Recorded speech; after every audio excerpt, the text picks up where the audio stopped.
Don't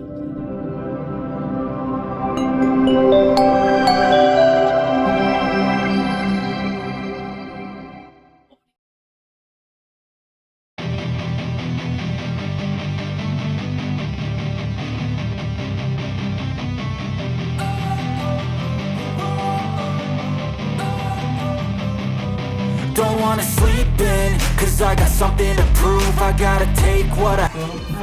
Selamat pagi Bu, mohon maaf mengganggu waktunya.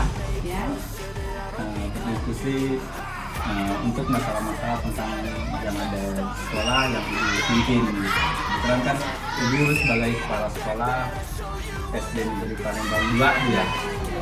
Mungkin ada beberapa yang ingin saya tanyakan, terutama terkait permasalahan-permasalahan yang ada di sekolah yang Ibu pimpin.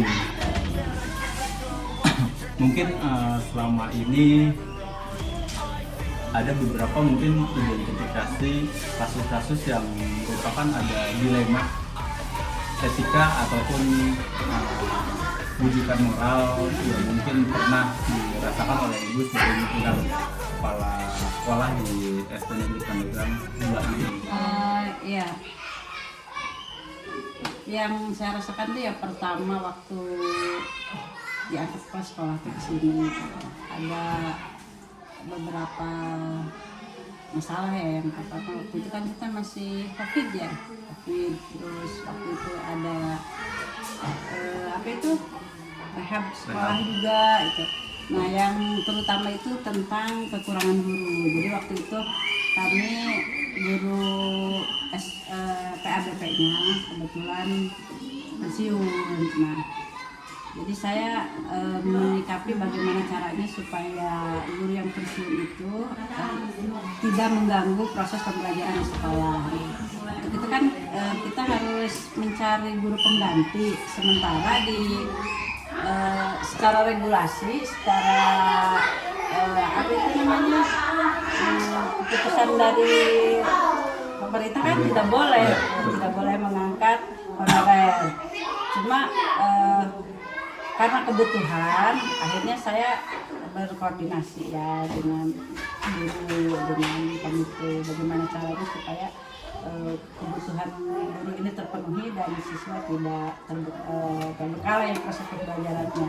Jadi lebih ke kebutuhan guru ya, ada yang pensiun, setelah itu memang kita mencari guru pengganti ya, karena betul, untuk mengisi kekosongan daerah tadi. Terus selama ini mungkin kan pernah menjalankan pengambilan keputusan yang Ibu ambil di sekolah yang dipimpin, terutama untuk kasus-kasus yang ada, mungkin ada dua kepentingan di situ yang sama-sama mengandung unsur kebajikannya seperti yang Ibu ceritakan tadi. Misalkan apa yang Ibu jalankan dalam pengambilan keputusan sehingga tadi diharapkan dirasakan memang harus mengambil guru lain, sedangkan memang kan tidak boleh pada saat itu. Ya waktu itu saya musyawarah ya dengan dewan guru, kemudian saya juga koordinasi dengan komite bagaimana caranya supaya pembelajaran tetap berjalan, tapi ya memang sih dilema ya, kita tidak boleh mengangkat honorer tapi kita sekolah juga nggak boleh kosong gitu. Akhirnya kami sepakati mengangkat guru honorer gitu ya, untuk mengisi kekosongan itu. Kebetulan dia lulusannya itu cocok dengan guru yang kami butuhkan gitu ya, dia lulusan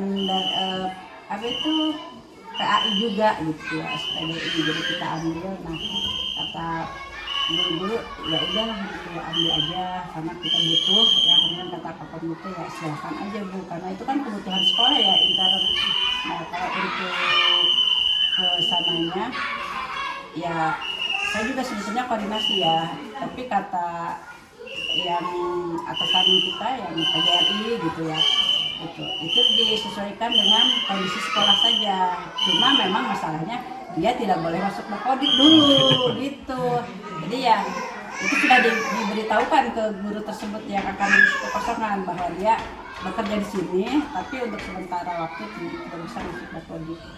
Berarti langkah-langkahnya yang pertama memang berkoordinasi dulu ya, Iya, pertama dengan berkoordinasi. guru yang ada, setelah itu dengan komite, Iya, dengan PGRI juga. PGRI juga. Iya. Nah, kan kita juga harus ada keterkaitan dengan atasan secara langsung, bagaimana cara atau misalkan prosedur untuk Iya. mengangkat guru pengganti, sedangkan memang tidak ada pada saat itu tuh, aturan untuk mengangkat Iya, guru yang untuk baru. mengangkat itu guru baru gitu. Cuma ya karena kebutuhan, bagaimana kalau misalkan kita tidak mengangkat juga kan nanti kosong ya, terus anak-anak pembelajarannya agak terbengkalai gitu. Karena kan kalau semua dipegang oleh guru kelas agak repot juga.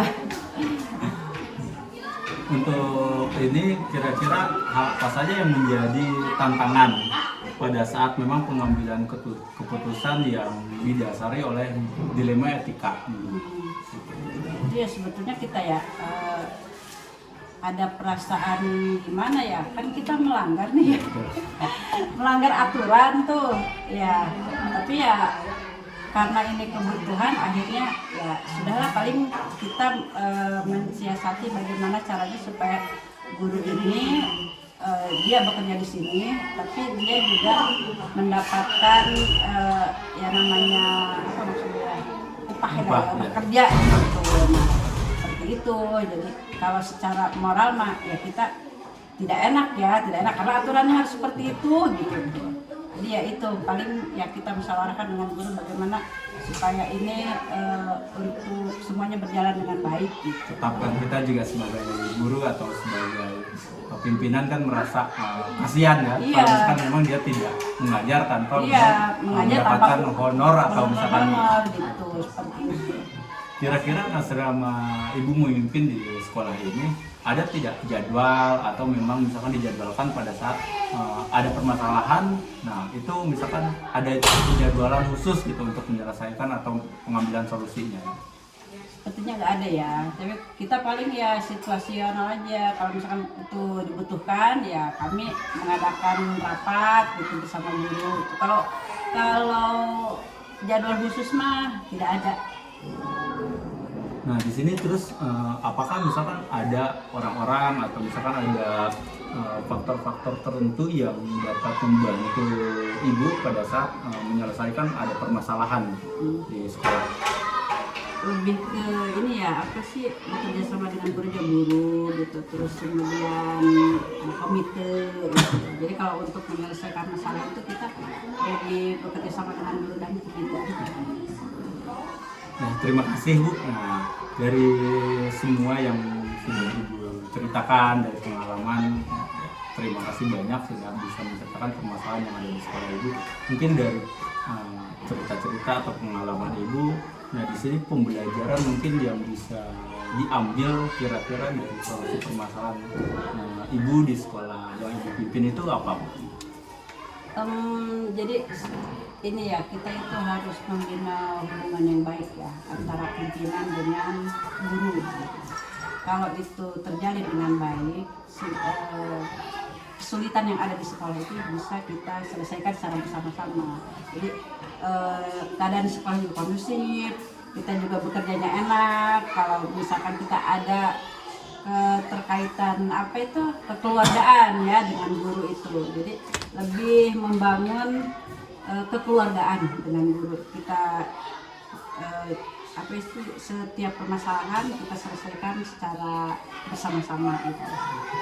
Apapun itu masalah di sekolah banyak ya. Yeah. Nah, itu juga selain masalah kekosongan guru juga ya Pak ya, di kita itu ada masalah yang siswa tuh. Nah, tahun ini kita mendapatkan siswa yang berkebutuhan khusus. Gitu. Nah, itu ada juga berkebutuhan khusus, bukan hanya untuk kelas 1 ya.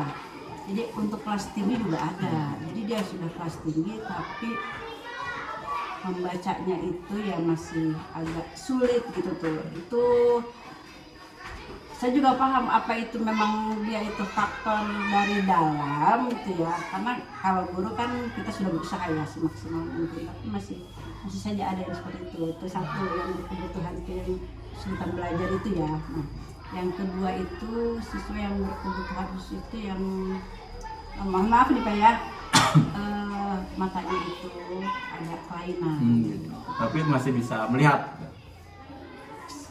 Bisa, tapi sepertinya dia melihatnya itu agak kabur gitu ya. Gitu. Jadi itu agak kesulitan bagi kita karena kita tidak punya guru khusus untuk itu gitu. Nah kalau misalkan dia tidak waktu itu kan ibunya datangnya ke sekolah, anaknya mau sekolah gitu.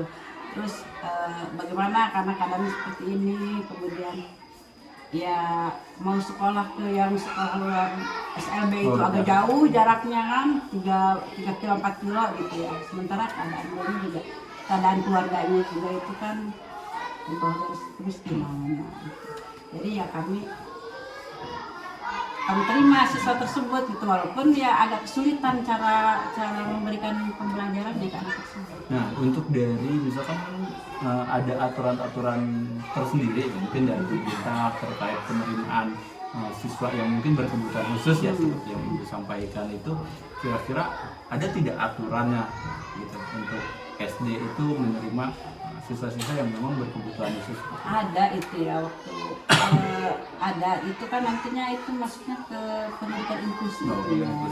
Jadi untuk sementara ini mah kita terima aja dulu gitu, nanti kedepannya kita berkoordinasi bagaimana caranya itu supaya siswa yang berkebutuhan khusus itu mendapat pelayanan yang lebih baik gitu. Tapi memang karena apalagi kita sebagai guru sebagai pendidik mungkin ya karena rasa kasihan terus kita berpikir juga dampaknya jangka panjang untuk dia kalau tidak diterima dia tidak bisa bersekolah. Kalau misalkan kita terima juga memang memiliki kebutuhan khusus yang harus diadakan di sekolah ini. Jadi itu juga kita koordinasi dengan orang tuanya ya, bagaimana ini gitu. Kalau misalkan dia tidak bisa mengikuti teman-temannya, tapi ya orang tuanya yang memang ya udah apa yang penting anak saya sekolah begitu diterima di sini gitu, daripada saya sekolah ke yang memang khusus berkebutuhan khusus dia nggak bisa gitu ya. Ya udah di sini aja dulu. Kebetulan ya usianya juga baru masih baru 6 tahun lah ya gitu. Mudah-mudahan kalau misalkan tahun ini dia bisa setara dengan teman-teman yang mungkin dia mau kelas, kalau enggak mungkin kita ya di kelas itu aja, nanti bagaimana cara supaya siswa tersebut bisa mengikuti dengan teman-temannya ya gitu. Ya, jadi kan bisa berpikir jangka panjangnya lah ke depan, mudah-mudahan ya ke depannya bisa mengikuti siswa teman-temannya yang lain. Nah, misalkan kalau misalkan ini sampai ke media, misalkan ada yang meliput dan sebagainya, nah bagaimana perasaan Ibu gitu ke depannya gitu? Ya paling ya kita kalau media ya paling kita ajak ngobrol aja ya gitu ya, karena ya kita beritahukan situasinya seperti ini gitu ya, kenapa saya ambil keputusan seperti ini supaya mereka juga paham gitu kan. Kalau memang misalkan langkah saya ini salah ya saya paling misalkan kita minta dia bisa kasih solusi apa ke kita gitu ya, supaya ya tidak ada masalah antara, terutama kan kita kalau sekolah itu kan lebih ke intern di sini nih lingkungan masyarakat nah gitu ya. Kalau misalkan kita tidak ambil misalkan seperti masalah guru ya, kalau misalkan pihak ketiganya Bu itu salah gitu, ya Bapak bisa kasih solusi apa ke saya gitu ya, apa Bapak bisa memberikan guru ke saya gitu kan. Karena ya memang tadi itu ya kita kan punya rasa mungkin dari dua sisi yang memang dibutuhkan, tapi dari sisi lainnya memang juga aturan. Tapi kan memang sebagai guru juga intinya kita juga harus memenuhi kebutuhan murid dari tadi gitu. Tapi kalau kita biarkan juga itu juga menjadi salah gitu ya. Jadi jangan sampai ya kita tadi itu kalau mengambil keputusan itu kan banyak yang bagusnya atau yang jeleknya. Nah itu yang kita jadi patokan gitu Pak ya. Jadi kalau memang itu memang salah, tapi kalau memang kita tidak memenuhi kebutuhan guru di sekolah itu kan lebih salah lagi gitu. Jadi ya seperti itu, melalui banyak pertimbangan dan juga banyak masukan dari guru dan komite yang mewakili masyarakat kan, komite itu seperti itu. Yang penting intinya mengambil keputusan itu kita tetap berkoordinasi dengan warga sekitar, guru, warga sekolah, dan juga memang komite gitu. Ya itu saja Bu, terima kasih Sama-sama. sudah berbagi pengalamannya tentang permasalahan. Semoga ini bisa menjadi pembelajaran untuk kita semua dalam mengambil keputusan. Terima kasih, selamat pagi. Terima kasih. Don't wanna sleep in. Assalamualaikum warahmatullahi wabarakatuh. Waalaikumsalam warahmatullahi wabarakatuh. Selamat pagi Pak, gimana kabarnya Pak, sehat? Alhamdulillah baik. Mohon maaf Pak mengganggu waktunya. Kebetulan saya ada tugas dari pendidikan guru penggerak tentang pengambilan keputusan dan pengujian kepada pemimpin atau kepala sekolah yang ada di lingkungan pendidikan. Mungkin kan di sekolah ini selama Bapak pimpin gitu ya, mungkin kan ada beberapa identifikasi kasus-kasus yang bersinggungan mungkin dengan dilema etika atau dilema moral kayak gitu yang memang pernah Bapak alami selama ini gitu. Mungkin bisa berbagi pengalaman Pak dengan saya gitu untuk jadi pembelajaran juga ke depannya apa saja misalkan permasalahan-permasalahan yang bersinggungan dengan dilema etika atau moral itu Pak. Ya. Oke, jadi memang pastilah dalam mengelola sebuah organisasi apalagi sekolah kita mengambil keputusan ada dilema etika atau nilai-nilai ya. Nanti yang mungkin saja nilai itu yang saling bertentangan. Di satu sisi kita ingin mengambil keputusan sebuah keputusan yang baik, tapi nilai etika yang lain juga yang kurang bagus. Ini keputusan ini yang perlu pertimbangan secara matang ya di dalam mengambil keputusan. Ya, salah satu contohnya saja ketika kita mengeluarkan siswa tidak segampang itu karena nilai-nilai itu yang perlu kita pertimbangkan. Artinya efek-efek yang positifnya seperti apa, yang negatifnya seperti apa, nah itu yang perlu kita pertimbangkan di dalam mengambil sebuah keputusan. Jadi memang kita dalam mengambil keputusan kan harus dipikirkan jangka pendeknya apa, jangka panjangnya apa, seperti itu Pak. Dan efeknya juga perlu dipikirkan betul. ya. Artinya efek terhadap sekolahnya seperti apa, efek terhadap siswanya seperti apa, masa depan anak seperti apa. Nah inilah yang nilai-nilai yang harus kita pertimbangkan di dalam mengambil sebuah keputusan gitu. Ya. Terus selama ini bagaimana misalkan Bapak mengambil keputusan di sekolah, terutama untuk kasus-kasus yang tadi Pak, mungkin kan ada dua kepentingan yang sama-sama benar gitu, yang mengandung nilai kebajikannya gitu ya. Nah biasanya kita banyak pertimbangan terutama yang perlu kita pertimbangkan itu efek daripada keputusan itu. Ya, artinya ketika kita mengambil keputusan, nah kepentingan mana yang lebih kita kedepankan? Ya, apakah misalkan kepentingan sekolah yang kita kedepankan, kemudian dampak efeknya itu terhadap sekolah seperti apa, dan dampak efeknya terhadap siswa seperti apa? Nah itu yang perlu kita pertimbangkan secara matang gitu ya, sehingga kita di dalam mengambil keputusan itu tidak semata-mata misalkan like and dislike gitu kan, suka atau tidak suka, tidak, tapi kita kepentingan itu adalah kepentingan sekolah, dampaknya terhadap sekolah seperti apa, itu yang menjadi faktor utama di dalam mempertimbangkan gitu. Ya betul sekali Pak, mungkin kan dalam pengambilan keputusan kita juga memiliki tadi ya Pak 3 paradigma yang biasanya memang kita ambil gitu. Ada rasa kasih sayang, kadang juga kita ada rasa memikirkan dampak pendek dan dampak panjang gitu, seperti itu. Nah terus pada saat pengambilan keputusan biasanya langkah-langkah apa saja atau prosedur yang biasa ditempuh Pak? Ini biasanya kita tidak semata-mata kita mengambil keputusan sesaat ya, karena keputusan yang seperti itu kita harus melalui proses. Yang pertama itu adalah identifikasi masalah dulu ya, seperti apa masalahnya gitu kan. Nah kemudian juga kita harus mengumpulkan informasi sebanyak-banyaknya dari berbagai pihak gitu. Jadi misalnya ketika ada kasus masalah anak nih, kita kumpulkan informasi sebanyak-banyaknya, apalagi dari wali kelas, dari guru, dari pembina kesiswaan itu untuk identifikasi masalah. Nah kemudian ini biasanya juga di dalam setelah kita terkumpul informasi, ini biasanya kita kita kumpulkan biasanya di tim manajemen, kita rapatkan di tim manajemen, Artinya dengan berbagai banyak orang, berbagai pertimbangan itu lebih baik. Gitu ya. Nah, jadi nanti kita misalkan ketika ada masalah ini, informasi seperti ini, fakta-faktanya seperti ini, nah itu kita rapatkan. Ya. Nah di rapatan itu nanti opsi opsi atau pilihan keputusan seperti apa. Ya, sehingga nanti ada beberapa opsi. Nah setelah itu baru nanti kita mengambil keputusan dari opsi yang kuat. Ya. Jadi artinya dari ketika kita mempertimbangkan banyak orang, ya, dibandingkan dengan satu orang itu akan lebih efektif dibandingkan dengan satu orang pemikiran.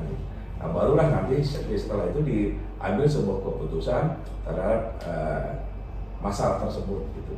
Nah, jadi kita tidak sembarangan. Artinya dari identifikasi masalah dulu, pengumpulan informasi, kemudian kita juga di rapatan di tim manajemen, artinya ada pertimbangan-pertimbangan di sana, kemudian ada pilihan di dalam pengambilan keputusan. Nah, dalam pilihan itu nanti akan disertakan dampak-dampaknya seperti apa. Ketika kita pilihan A, dampaknya seperti apa. Ketika pilihan B, dampaknya seperti apa. Nah, barulah mempertimbangkan dampak itulah diambil sebuah keputusan. Nah, itu seperti prosedur yang biasa kita terapkan di sekolah kita. Cukup luar biasa Pak. Ya. Jadi memang lebih efektif Pak ya kalau kita memang pada saat pengambilan keputusan itu mengambil win-win solusi mungkin dari ya betul. Artinya pihak-pihak yang terkait lainnya. Tidak berdasarkan keputusan sendiri gitu kan. Kalau keputusan sendiri kan hanya pertimbangan dari satu orang. Tapi ketika kita keputusan bersama, nah ini kan ada masukan-masukan yang mungkin kita pertimbangkan secara bersama-sama. Betul. Mungkin kan kadang kita juga kalau misalnya mengambil keputusan sendiri kan ada rasa emosional dan sebagainya gitu. Tanpa ada pertimbangan yang lain. Terus biasanya menjadi tantangan pada saat pengambilan keputusan pada kasus-kasus yang memang sering Bapak hadapi itu biasanya seperti apa Pak?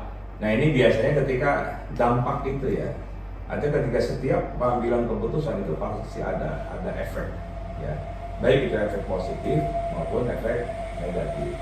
Nah ketika kita mengambil keputusan itu pasti ada tantangan yang dihadapi, apapun keputusannya. Nah tantangan itu ketika kita keputusan yang mengakibatkan ketidakenakan terhadap pihak tertentu, ya pasti ada tantangannya, ya. Pasti ada pertentangan gitu. Ataupun misalkan kita mengambil suatu keputusan walaupun kita menurut kita benar, tapi belum tentu menurut teman-teman, ya guru atau misalkan menurut orang tua belum tentu dianggap benar, walaupun itu menurut kita bahwa keputusan itu yang terbaik menurut kita gitu. Nah pada saat misalkan Bapak mengambil sebuah keputusan atau misalkan untuk mengambil solusi, apakah ada jadwal misalkan Pak dalam melaksanakan penyelesaiannya gitu? Ya, biasanya begini ya, artinya di dalam mengambil keputusan terutama mengenai nilai-nilai seperti itu, ini biasa kita butuh waktu. Karena kita butuh proses kan, artinya dari mulai identifikasi masalahnya, pengumpulan informasi, kemudian juga kita harus ada dilakukan pertemuan sehingga mengambil sebuah keputusan. Artinya ini butuh waktu, butuh proses, ya. Oleh karena itu mungkin prosesnya itu bisa dalam 1 hari, bisa 2 hari, bisa 3 hari gitu, tergantung kepada seberapa urgentnya masalah itu, gitu kan. Ketika misalkan dibutuhkan hanya 1 jam, mungkin kita secara kilat kita kumpulkan, artinya dengan teman-teman, ini keputusannya A. Gitu. Atau misalnya tidak terlalu butuh cepat dalam mengambil keputusan, mungkin kita akan lebih longgar lagi, butuh waktu yang lebih lama lagi untuk mengkaji sebuah keputusan. Jadi memang tergantung situasi dan kondisinya Pak, tergantung masalahnya yang dihadapi mungkin.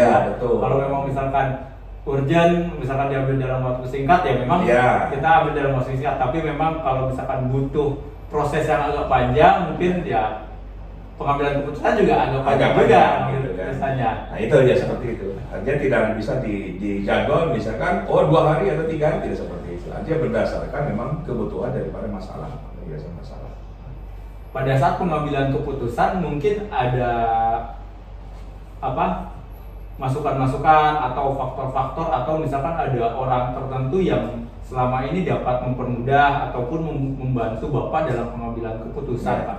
Betul ya. Artinya ketika tadi itu saya sampaikan di awal bahwa keputusan bersama itu lebih baik daripada keputusan sendiri.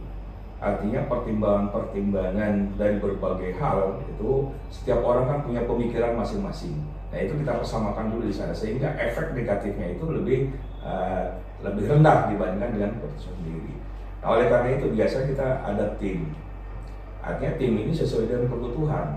Ketika permasalahan yang dibutuhkan misalkan memang berkaitan dengan wali kelas, nah berarti kebutuhannya dengan wali kelas, dengan BP dan sebagainya. Ya, tetapi cukup misalkan hanya di tingkat manajemen, ya artinya tim pertimbangan itu adalah tim manajemen. Jadi ketika tim yang konsultasi yang kita lakukan ini biasa sesuai dengan kebutuhan masalah. Dengan siapa kita harus berkonsultasi, itu seperti itu. Ya banyak Pak ya, maksudnya permasalahannya tergantung dengan siapa yang terlibat di dalamnya. Gitu. Iya. Kalau dari manajemen ya mungkin hanya manajemen. manajemen. Kalau dari wali kelas mungkin dari wali kelas. Ya, gitu. itu seperti itu. Nah, misalkan Pak, sewaktu-waktu ada permasalahan yang muncul, misalkan pada saat Bapak menaikkan atau mengeluarkan siswa, misalkan itu mencuat Pak ke media, misalkan ya. Gitu. Bagaimana misalkan perasaan atau tanggapan Bapak gitu? Ya. Sebagai seorang pemimpin. Jadi begini ya, kadang-kadang makanya itu dibutuhkan suatu analisis ketika kita mengambil sebuah keputusan. Nah, kalaupun nanti misalkan bahwa apa yang kita putuskan ini mencuat ke pihak luar, pihak eksternal. Nah, ketika kita mempunyai dasar hukum yang kuat, itu tidak masalah. Ya. Yang penting bahwa ketika kita mengambil sebuah keputusan, kita sudah ada dasar hukumnya. Prosesnya itu sudah kita lalui. Gitu. Artinya siapapun ketika kita misalnya mempermasalahkan masalah itu, kita sampaikan proses A dari A sampai dengan Z itu sudah kita lalui gitu. Sebelum kita mengambil sebuah keputusan. Nah itu ya, oleh karena itu, nah makanya kita tidak sembarangan ketika kita mengambil sebuah keputusan, maka proses dasar hukumnya itu harus buat dulu gitu ya. Ada tidak, kalau sudah dasar hukumnya kuat, maka orang pun tidak akan memahami apa yang sudah kita buat, apa yang sudah kita putuskan gitu. Itu makanya itu hal yang terpenting. Artinya tidak terburu-buru dalam mengambil sebuah keputusan, sebuah kebijakan gitu ya. Harus buat dulu kita dasarnya seperti apa, kita mengapa mengambil keputusan A tidak B gitu. Itu jadi memang dalam pengambilan keputusan intinya kita memang ada dasarnya dulu, ada dasarnya prosesnya kita tempuh dulu gitu kan. Sehingga memang kalau memang keluar pun memang tidak ada masalah. Tidak ada masalah. Kita tidak sampai jadi prosedurnya seperti ini yang sudah kita lalui gitu. Bisa mengerti gitu memang sudah dilaksanakan. Alhamdulillah Pak, terima kasih banyak. Saya mengambil banyak pelajaran dari Bapak yang sudah Bapak alami. Nah, dari yang mungkin Bapak sering alami, nah bisa berbagi juga ke saya pengalaman dalam pengambilan keputusan ini. Kira-kira pembelajaran apa Pak? Nah, untuk saya terutama gitu yang memang bisa saya ambil dari memang pengambilan keputusan yang selama ini telah Bapak jalani. Jadi yang harus kita pelajari di dalam mengambil keputusan apapun, ya kita harus mempunyai dasar hukum yang kuat, ya sehingga apapun yang kita putuskan dipermasalahkan oleh orang lain atau siapapun, kita sudah punya dasar yang kuat. Itu sebagai patokan dasar kita gitu, di dalam mengambil keputusan. Artinya jangan sampai nanti kita mengambil sebuah keputusan kemudian dasarnya tidak kuat, ketika digugat oleh orang lain kita tidak punya apa-apa. Nah ini yang harus kita perhatikan di dalam mengambil sebuah keputusan, terutama keputusan di dalam sebuah organisasi. Jadi dasarnya dulu yang kita perkuat ya. Ketika kita dasarnya kuat, apapun tantangannya kita akan mudah menghadapinya. Itu dia. Ya, betul Pak. Terima kasih banyak Pak. Saya banyak pelajaran dan memang dalam pengambilan keputusan tadi itu ya kita memang dasarnya sendiri yang memang harus kita dalami, harus kita perkuat sehingga pada saat kita mengambil keputusan apapun itu keputusannya, nah, kita sudah siap ya betul gitu dalam menyikapi nanti ada sebab dan akibat nanti yang terjadi setelah pengambilan keputusan yang mungkin kedepannya kita ambil gitu. Ya terima kasih banyak Pak, mohon maaf lagi sekali lagi mengganggu atas waktunya. Semoga sehat selalu. Amin. Mudah-mudahan apa yang saya pelajari dan juga apa yang Bapak berikan menjadikan masukan, menjadi pembelajaran yang lebih baik lagi untuk saya ke depannya. Mungkin itu saja Pak. Alhamdulillah, terima kasih sudah berbagi pengalaman kepada saya. Semoga ke depannya bisa lebih baik lagi. Amin. Pak, terima kasih banyak Pak. Ya. Don't wanna sleep in, cause I got something to prove. I gotta take what I hate and finally make a move. I think of you and all the shit you don't do. Well, I'ma make hella sure that I don't become you. I have no regrets, yeah, I'll tie up my chest. I'll never